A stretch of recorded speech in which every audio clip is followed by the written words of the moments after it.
Capablanca's Best Chess Endings, 60 Complete Games by Irving Chernev. Copyright 1978. Game 1. White, J.R. Capablanca. Black, J. Corzo. Ninth match game, Havana, 1901. Dutch defense. Despite the importance of the occasion, this being a match for the championship of Cuba, the 12-year-old Capablanca breezes through the entire game in phenomenally quick time, taking only 24 minutes for the entire 59 moves, an average of less than half a minute per move. The two players whiz through the opening, skip the mid-game, and arrive at the ending in less than 20 moves. The ending is absorbing enough to make up for anything else that is lacking.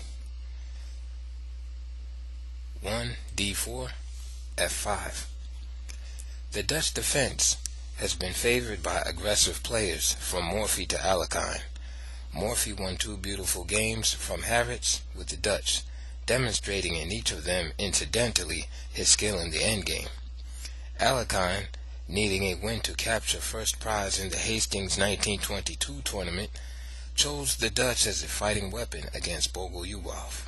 His faith was not misplaced, as he won the game in glorious style. Botvinnik, a connoisseur of this defense, used it in his game against Steiner at Groningen in 1946. He launched an irresistible kingside attack when he obtained the initiative and demolished his opponent in 28 moves. E4. F takes E4, Knight C3, Knight F6, Bishop G5.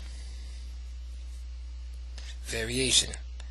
White has a good alternative here in the Staunton Gambit, beginning with F3, E takes F3, Knight takes F3, G6, Bishop D3, Bishop G7, H4, followed by 8 H5, offers prospect of an attack for the pawn. Back to the game. C6.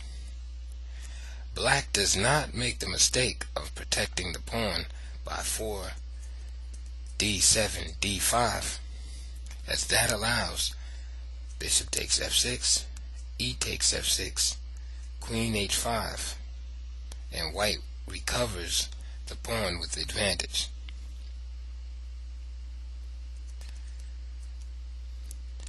Nimzovich against Yarner at Carlsbad in 1929 proceeded with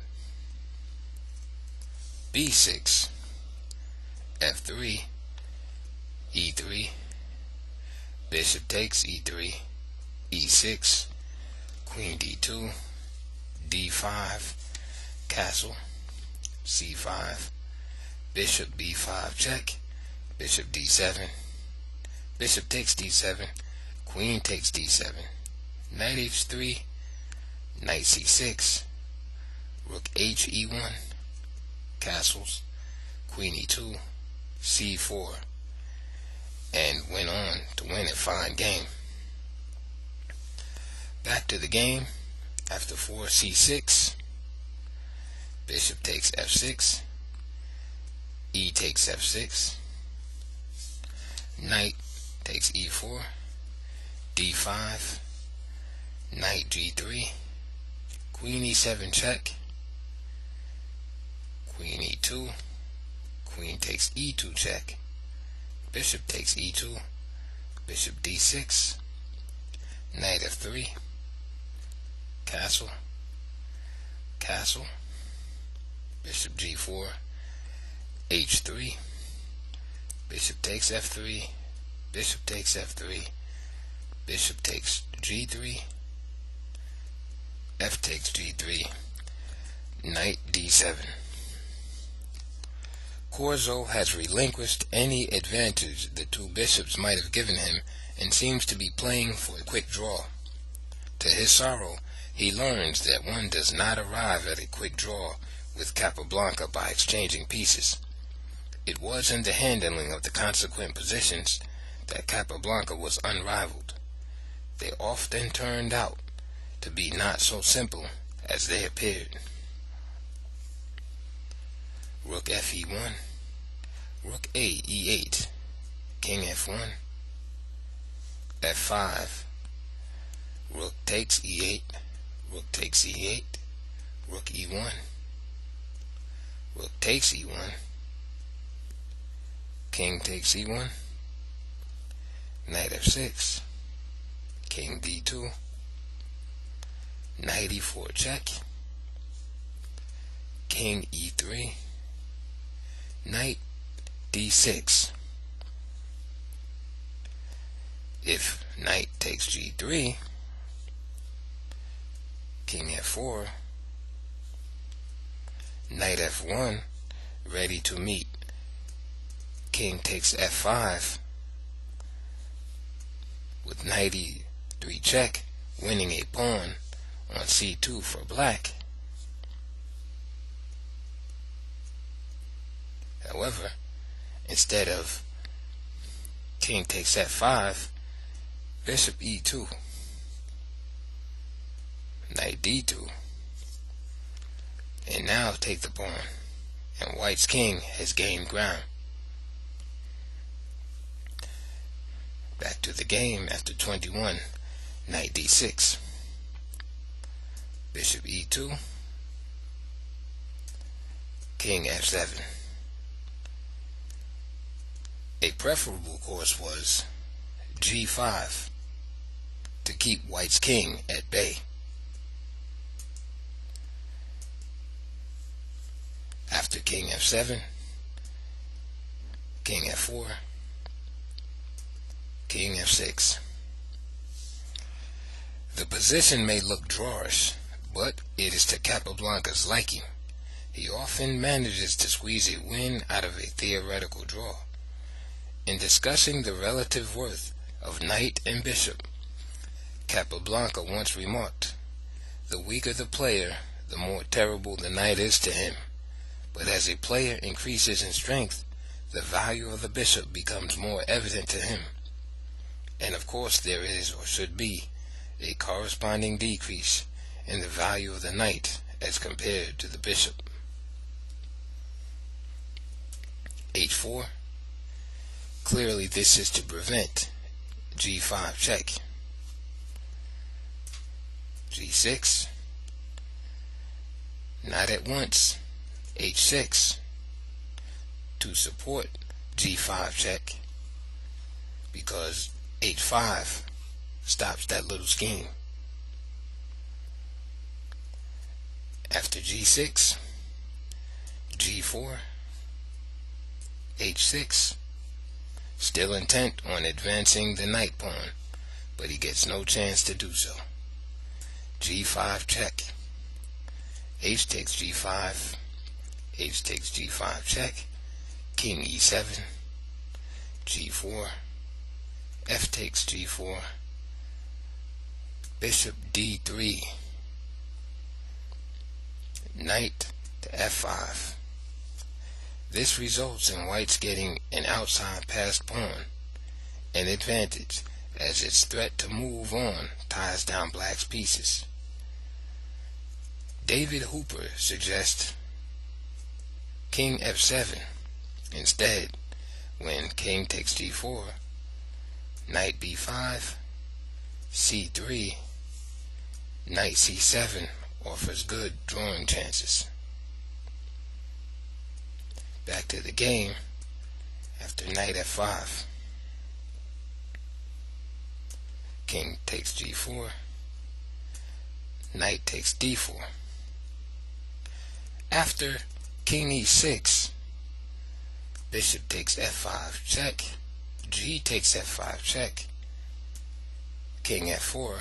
Black will have to abandon the pawn as soon as his queenside pawns run out of moves. After Knight d4, Bishop takes g6, c5, King h5, Knight e6. Black must bring his pieces over to the king side to prevent the passed pawn from pushing on. King h6, king f8, bishop f5, knight g7. Black must be cautious. If he becomes ambitious and moves the knight to d4, this could result.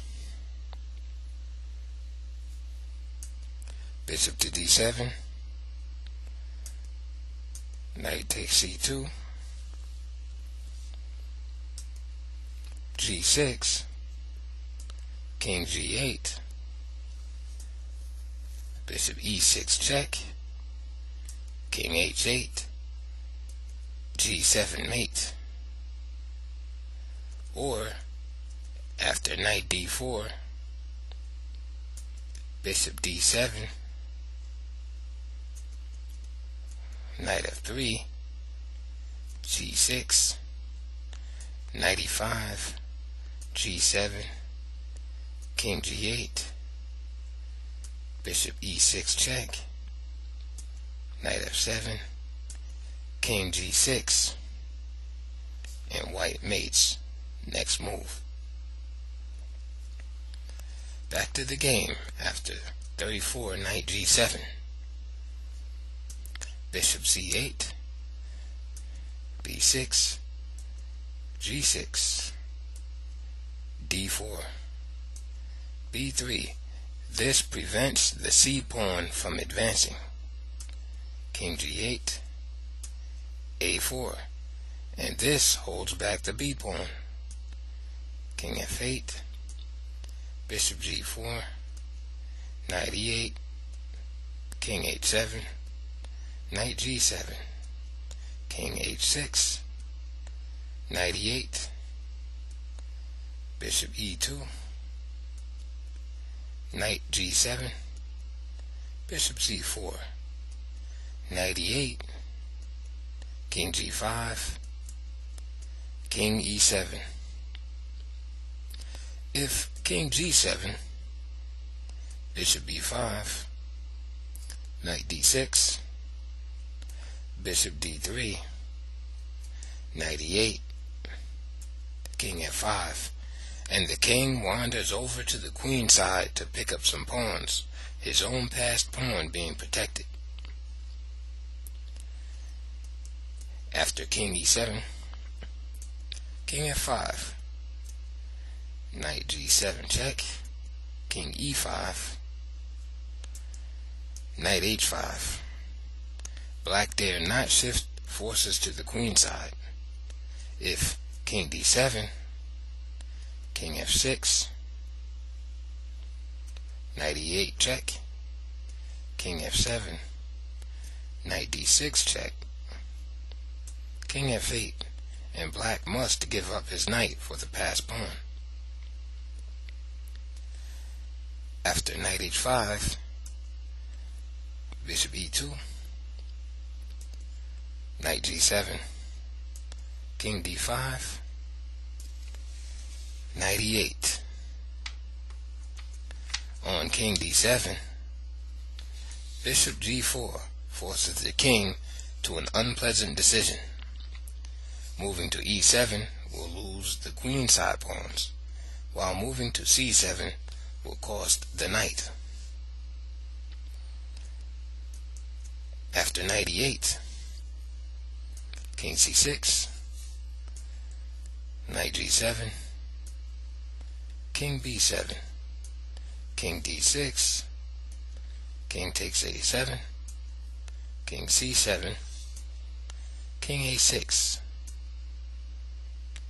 knight e8, bishop f3, knight g7, bishop d5, knight e8. Or, if knight f5, bishop e4, knight g7, king b5, knight e8, a5, knight d6, king a6, knight takes e4, A takes b6, king c8, g7, knight f6, king b5, or just king a7, king b5, king b7, king takes c5, knight g8, king takes d4, and white wins. Back to the game after knight e8, bishop f7, knight g7. By this time the knight must be heartily sick of moving from e8 to g7 and back again. King b5, knight f5, a5, knight d6, check, king a6, b takes a5. No better is knight f5 to head of the pawn. A takes b6, check, king c8, bishop e6, check. Back to the game after 58, b takes a5, g7, black resigns.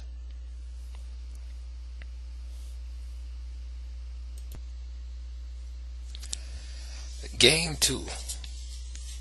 White, J.R. Capablanca, black, J. Corzo. 11th match game, Havana, 1901. Queen's pawn opening. Considering my age and experience, says Capablanca, this game is quite remarkable. Even the endgame was very well played by me. Senor Capablanca is unduly modest. The game is one of the most remarkable of his entire career. It surpasses any accomplishment by such other prodigies as Morphy, Reshevsky, and Fischer. There is a beautiful queen sacrifice in the middle game, but it is not meant to startle the natives. The queen is sacrificed as the quickest and most effective means of reaching a favorable endgame. Truly a magnificent concept. The endgame is conducted with elegance and accuracy, characteristics of Capablanca's play. An impressive feature of this 60-move masterpiece is that it was dashed off in the singularly short time of 42 minutes.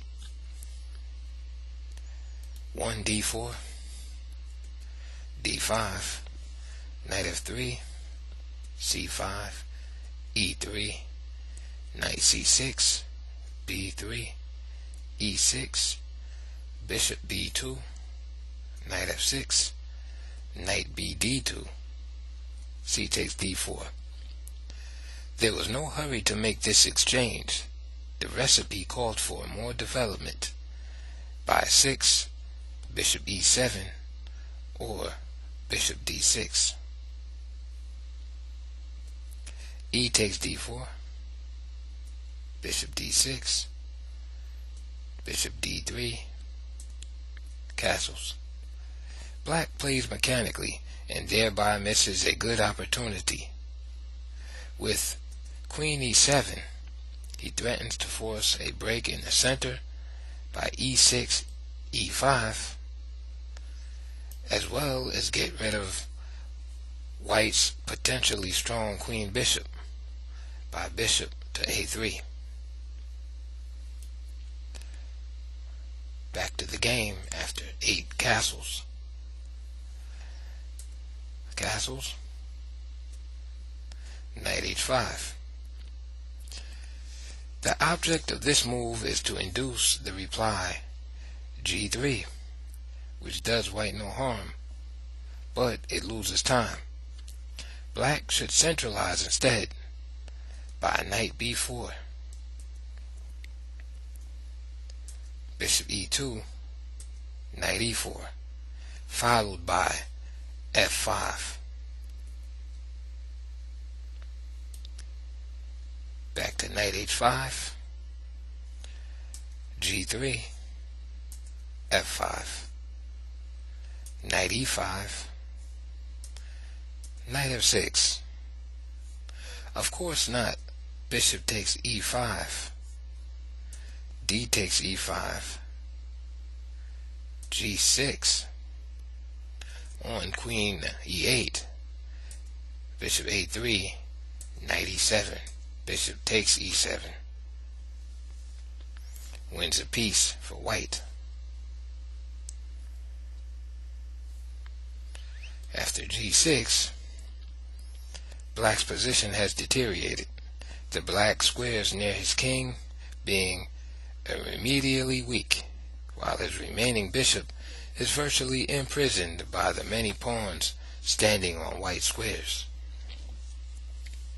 Back to the game after 11, knight f6. f4. Bishop takes e5. F takes e5. Knight g4. Or knight e4. Bishop takes e4. F takes e4.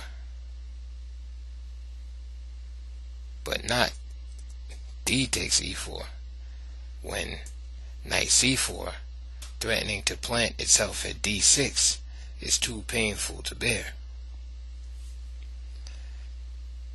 So F takes e4, rook takes f8 check, queen takes f8, queen e2, and white remains with some pressure.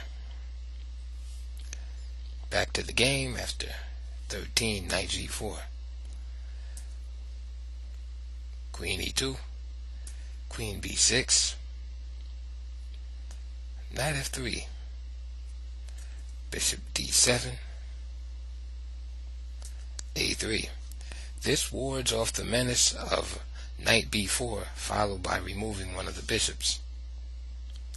King h8, h3, knight h6, queen f2, knight f7, king g2, g5.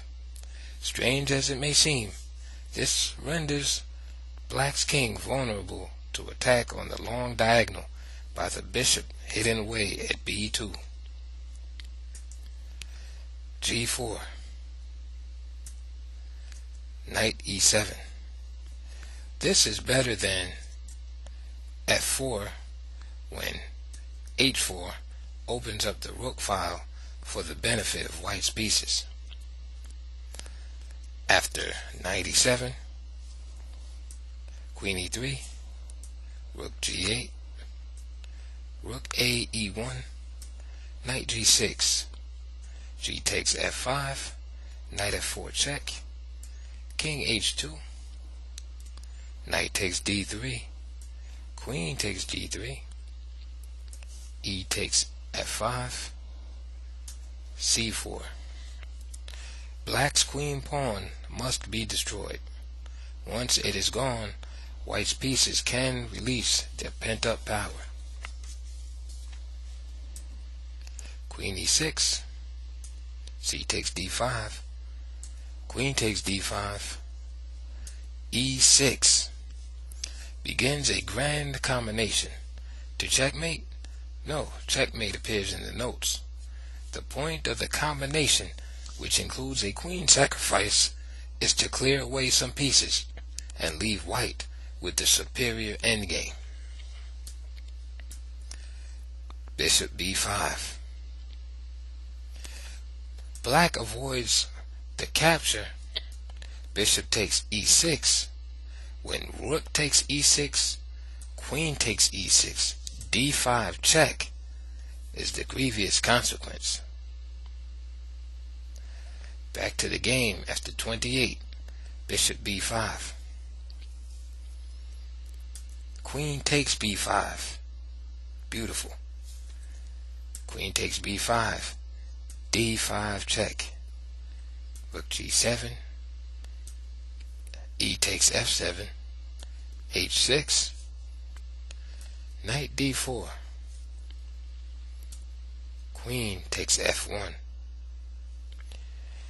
If queen d7, so that the queen stays on the diagonal leading to e8, the win would be achieved according to Capablanca by knight takes f5, queen f7, bishop takes g7 check, king h7, rook e7, queen takes d5, bishop e5 check, king g6, rook g7 check, king h5, knight g3 check, king h4, rook f4 check, g takes f4, rook g4 mate.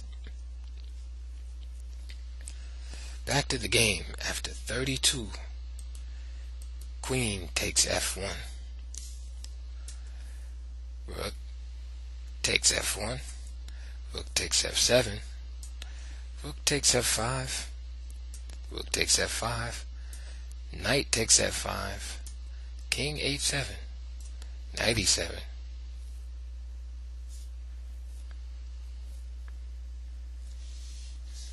Capablanca conducts the ending with the refined technique of a mature master.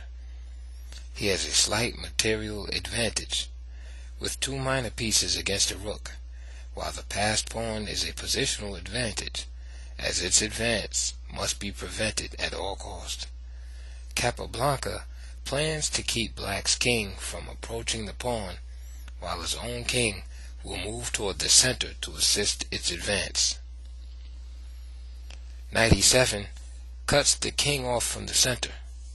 The knight and bishop control all the exits, in fact.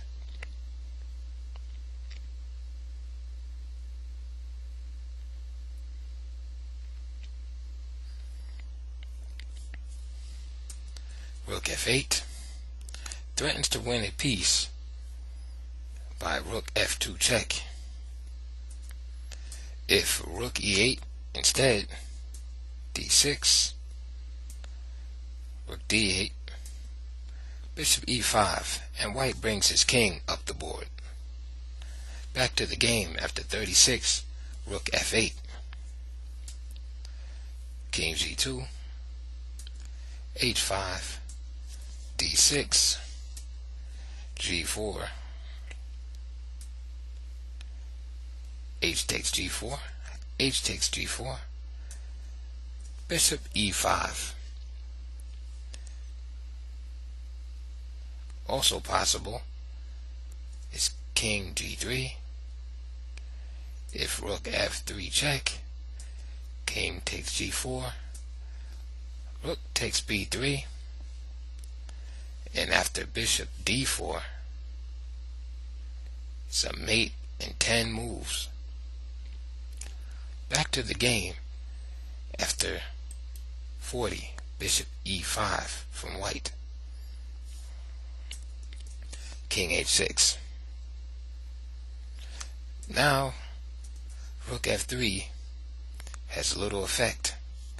It could follow bishop d4, rook d3, knight f5, king g6, or rook f3 met by d7, and white wins. Back to the game after 40. King h6, d7 threatens bishop c7 and d8, winning the rook for the pawn. Rook d8. Does this win the pawn? Knight g8 check. Not quite, as we shall see. Corzo himself says of this move, otra jugada de maestro. Rook takes g8, or king g6, knight f6, king f7, bishop c7, and black must give up his rook. Back to the game. After 42, rook takes g8.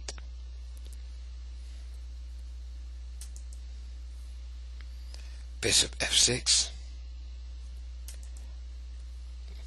King g6. d8 queen. Rook takes d8. Bishop takes d8. b5. King f2. Did Capablanca miss a quicker win? If King g3, King f5, b4, King e5, King takes g4, King d4, King f4, King c3, King e4, King b3, King d4, King takes a3, Bishop a5, and white wins. Perhaps he did, but Capablanca saw one line of play leading to a win, and that was enough. There was no reason to look for another way. Back to the game. After 46, King f2 by white. King f5, King e3, King e5, King d3, King d5, King c3, g3, Bishop h4, g2, Bishop f2. Clearly, the bishop is to restrain the passed pawn, while the king will try to get to black's queenside pawns. a5, b4, King e4, or a4, King d3, King e5, Bishop g1, King d5, Bishop d4, King e6, King e4, King d6, Bishop e5 check, King e6, Bishop h2, King d7, King d5, and white wins the queenside pawns. Back to the game. After 52, King e4.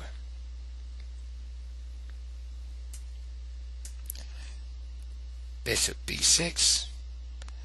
White is not tempted into capturing hastily. If bishop takes a5, King d5 follows, and white cannot win, as his bishop does not control the queening square a8. After 53, Bishop b6, King d5, King d3, King c6, Bishop g1, King d5, Bishop h2, King c6, King d4, a4, King a5, e5, King b6, King d5, King a6.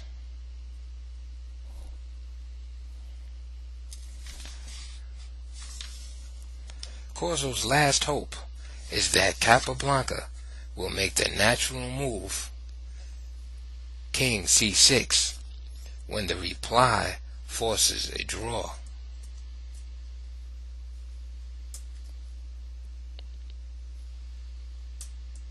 And black is stalemated. But Capablanca was not to be caught by traps, neither as a child prodigy nor in his adult chess career. Back to the game. After 59, King a6 by black. King c5. Black resigns.